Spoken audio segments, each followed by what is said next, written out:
We all want our families to stay healthy, but one state leader says some bad policies are forcing a lot of new doctors away from Texas. Incoming Lieutenant Governor Dan Patrick says almost half of recent medical school grads leave the state to finish their training, so he wants to change that.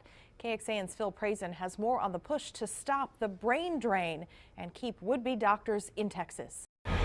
Construction of the new Dell Medical School is a prime example.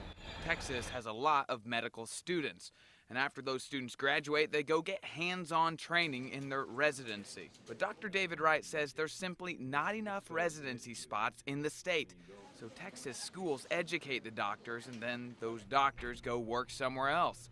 And Dr. Wright wants that to stop. I think we have the infrastructure to be able to do that. We have the patient population to do that. We just don't have the money to do that. And Lieutenant Governor-elect Dan Patrick agrees. We should not be spending our taxpayer dollars to educate doctors for other states. As a major player when it comes to the state budget, Patrick says he wants to put more money to residency programs. Medicare pays for a lot of the slots here in Texas.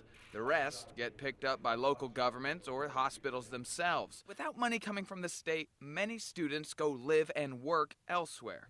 Historically, doctors stay where they do their residency.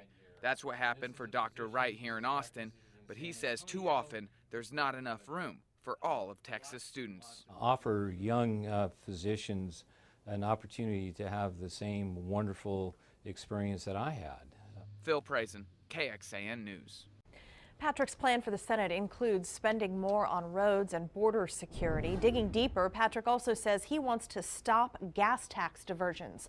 That means taxes you pay at the pump would send nearly $600 million more toward roads each year. He also wants to keep the surge of state troopers and National Guard troops at the Texas-Mexico border. However, Patrick wants to continue not to fund the Travis County Public Integrity Unit, which investigates public corruption across the state. Instead, Patrick says he wants to look at other funding options. Our Josh Hinkle will speak one-on-one with the incoming Lieutenant Governor this weekend.